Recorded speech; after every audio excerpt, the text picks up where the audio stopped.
Here I'm going to discuss why the alternatives might be not such a great idea, and actually a lot of times they're bad. An example is the GRPC itself. So if you don't know what is GRPC, it's like you write the definition in protobuf, and then it's going to convert it into multiple targets. You can create Java code out of it. You can create front-end code out of it. It's very famous project though, and I think it's not really a great option. The reason for that is, first of all, it's a new framework. It's like completely new. Everything is new.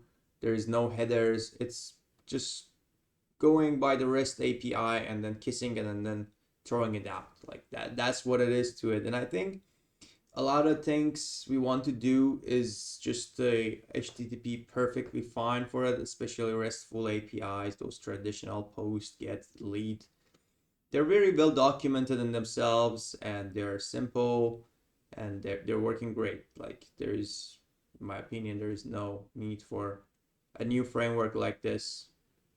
Although like it might have a little bit better streaming, a little bit faster, and less bandwidth using, but really like that much of a change, I think is really unnecessary to an existing a great solution such as RESTful APIs.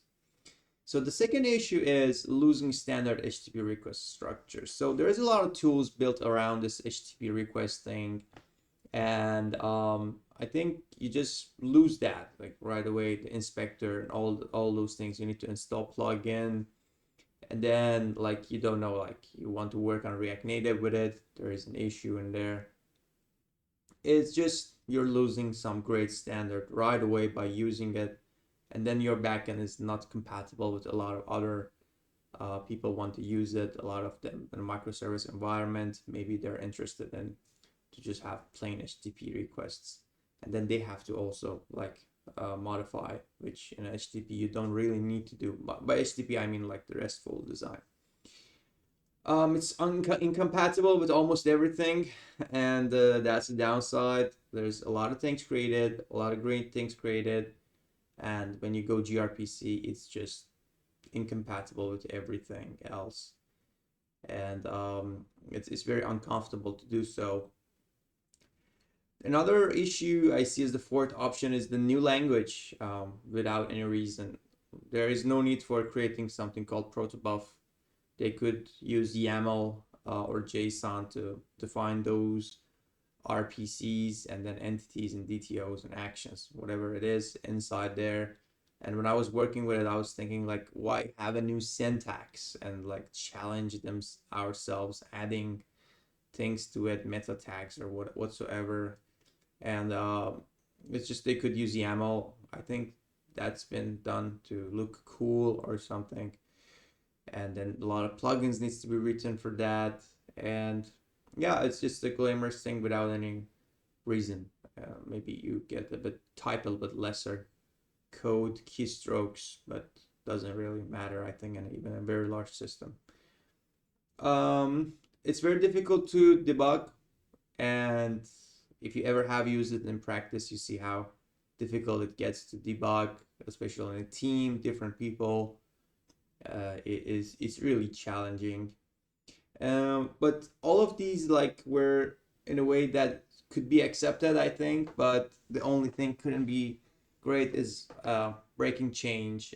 So like a lot of versions are breaking change massive. Like they're not very compatible. The generated code with the previously generated code, even the signature is different. And nullable values in Golang, for example, the pointers has been changed, and like there's so many generators for it which are not really. You will be kind of involved in gRPC. Like it's not a tool that you control. It comes and owns you and controls you for the rest of your project life. That project which is using it. That's what it comes to my gRPC, the issues about it, and of course there are some benefit with it. A lot of people like it, but these are things I could see so far, and that's I don't like to use in projects I work with. Thank you for your attention. I'll see you in the next video.